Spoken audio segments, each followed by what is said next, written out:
Bwana Yesu asifiwe sana, mpendwa mtazamaji wa MHAE TV. Karibu tena katika kipindi chetu cha mkate wa leo. Mkate wa leo. Bado tunaitazama miujiza mbalimbali aliyoifanya Yesu Kristo. Leo tuko katika muujiza mwingine. Injili ya Yohana Mtakatifu sura ya 9. Injili ya Yohana Mtakatifu sura ya 9, mstari wa kwanza mpaka wa mwisho. Ila hatutasoma yote, tutasoma mchache. Tunakutana na muujiza aliyofanya hapa Yesu Kristo. Hata alipokuwa akipita, alimuona mtu kipofu tangu kuzaliwa. Wanafunzi wake wakamuuliza wakisema, "Rabi, ni upi aliyetenda dhambi, mtu huyu au wazazi wake, hata azaliwe kipofu?" Yesu akajibu, "Huyu hakutenda dhambi wala wazazi wake, bali kazi za Mungu zidhihirishwe ndani yake. Imetupasa kuzifanya kazi zake yeye aliyenipeleka, maadamu ni mchana. Usiku waja asipoweza mtu kufanya kazi." Anasema, "Muda nilipo ulimwenguni, mimi ni nuru ya ulimwengu." Alipokwisha kusema hayo, alitema mate chini, akafanya tope kwa yale mate, akampaka kipofu tope machoni, akamwambia, "Nenda kanawe katika birika ya Siloamu," maana yake aliyetumwa. Basi akaenda na kunawa, akarudi anaona. Basi jirani zake na wale waliomuona zamani kuwa ni mwombaji wakasema, "Je, huyu siye yule aliyekuwa akiketi na kuomba?" Wengine wakasema, "Ndiye." Wengine wakasema, "La, lakini anafanana naye." Yeye mwenyewe alisema, "Mimi ndiye." Basi wakamwambia, "Macho yako yalifumbuliwaje?" Yeye akajibu, "Mtu yule aitwaye Yesu alifanya tope, akanipaka machoni, akaniambia, 'Nenda Siloamu ukanawe.' Basi nikaenda na kunawa, nikapata kuona." Wakamwambia, "Yuko wapi huyo?" Akasema, "Mimi sijui." Amen. Hapa tunakutana na muujiza wa kuponywa kwa mtu aliyekuwa kipofu tangu kuzaliwa. Huyu ni mtu mzima, kisoma anafikia miaka karibu 40 huko, na alikuwa ni mtu mzima tangu kuzaliwa, alikuwa kipofu. Sasa Yesu akakutana na huyo mtu kipofu. Alipokutana naye sasa, wakamuuliza hapa, watu wakamuuliza Yesu, "Rabi, ni upi aliyetenda?" Hapa waliomuuliza ni wanafunzi wake. Akasema, "Hebu Yesu tuambie, ni nani alifanya dhambi mpaka huyu bwana azaliwe kipofu? Yeye mwenyewe ama wazazi wake?" Yesu akasema, "Wazazi wala yeye hawakufanya dhambi, lakini kazi za Mungu ili zidhihirike ndani yake, ndio maana alizaliwa hali hiyo, sio kwamba yeye ndiye aliyefanya dhambi wala wazazi."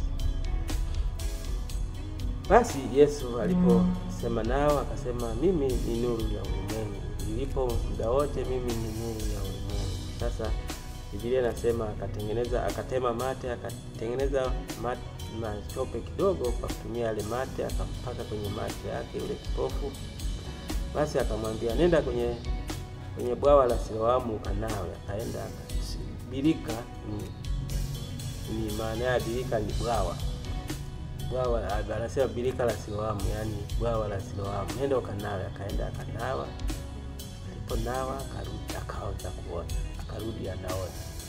Sasa wakashangaa wote, wakamuuliza, "Wewe vipi, mbona?" Kwanza wakaanza kuuliza, "Mbona huyu?" Majirani zake sasa, "Huyu sio yule alikuwa anakaa pale mlangoni anaomba, jamani tumsaidie. Mbona anaona sasa?"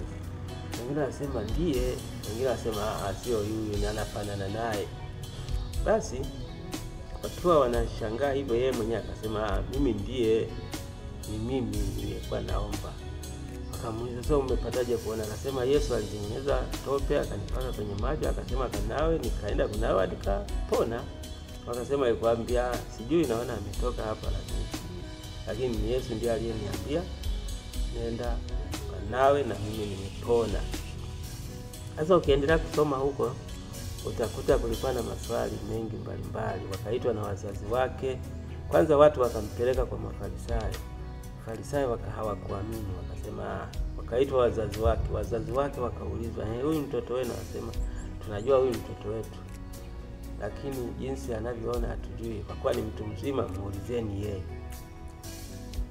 Wazazi wake wakawajibu, mstari wa 20. Wazazi wake wakajibu wakasema, tunajua ya kuwa huyu ni mwana wetu, tena ya kuwa alizaliwa kipofu, lakini jinsi aonavyo sasa hatujui, wala hatujui nani aliyemfumbua macho. Muulizeni yeye mwenyewe, ni mtu mzima, atajisemea mwenyewe. Wazazi wake waliyasema hayo kwa sababu waliogopa Wayahudi, kwa maana Wayahudi walikuwa wameafikiana wakisema, mtu akimkiri kuwa ni Kristo atatengwa na sinagogi. Kwa hiyo wakaogopa, wakasema, jamani, huyu ni mtu mzima, muulizeni yeye. Waliogopa kutengwa na sinagogi. Kwa hiyo baadaye yeye akaanza kujisemea, wewe baadaye upate muda useme, uone anajibu kwa namna ambayo wakashangaa. Kashangaa namna alivyokuwa akiwajibu. Baadaye wakaanza kumuuliza yeye mwenyewe, halafu anasema mambo ya ajabu sana. Anasema kwa mfano ukisoma mstari wa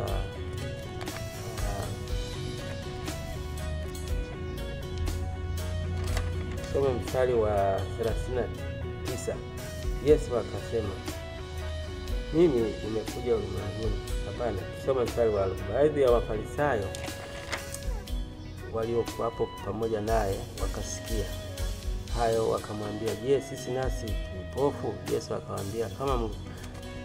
Kwa hiyo maana yake kulikuwa na mahojiano mengi. Walihojiana na yule kipofu, wakahojiana na Yesu, kila mmoja akajibu kwa namna alivyojibu. Kitu muhimu hapa ni nini? Kitu muhimu kwangu na wewe ni kitu muhimu hiki, kwamba Yesu ni mtenda miujiza. Mtu kazaliwa kipofu, halafu anamfumbua macho kwa njia ya aina yake kabisa. Wengine alikuwa anasema ona, lakini huyu akaambiwa, akapakwa macho, akasema nenda nawe. Alipoenda kunawa akarudi anaona. Huu ni muujiza wake. Jamani, ilikuwa muujiza wake wa aina yake. Kwa hiyo akarudi anaona. Pendwa mtazamaji wangu, kwa Yesu kuna kuona. Kwa Yesu kuna kuona. Ukienda kwa Yesu kipofu utaona, lakini ukienda kwa Yesu unajifanya unaona, unakuwa kipofu. Maana yake Yesu kama hapa anasema, angalia Yesu anavyojibu. Mstari wa 41, Yesu akawaambia, kama mlikuwa vipofu msingekuwa na dhambi, lakini sasa mwasema twaona, basi dhambi yenu inakaa. Maana yake anawaambia, ninyi mnajifanya mnaona, dhambi yenu inabaki. Lakini mngekuwa vipofu mngesalimika, maana ningewafumbua macho. Lakini kwa kuwa mnajifanya mnaona, basi Mungu akusaidie mpendwa mtazamaji wangu. Kipofu huyu atufundishe jambo, kwamba imetupasa kumwamini Yesu Kristo mtenda miujiza. Nasi tukiwa na shida ya kuona tunamfuata yeye, na yeye atatufumbua macho. Je, unataka kufumbuliwa macho? Na macho sio haya nyama, lakini nazungumzia hata macho ya roho. Je, unataka kuona mambo ambayo ungetamani kuyaona? Fuate Yesu, mwambie Yesu nataka kuona.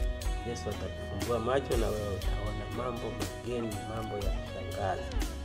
Mungu wa mbinguni akubariki, akusaidie. Je, unataka kuziona fursa ambazo huzioni kwa sasa? Nenda kwa Yesu akufumbue macho, atakuonyesha fursa. Je, unataka kuona mambo makubwa yakitokea katika maisha yako? Nenda kwa Yesu, mwambie Yesu nataka kuona mambo yakitokea katika maisha yako. Mungu wa mbinguni awe upande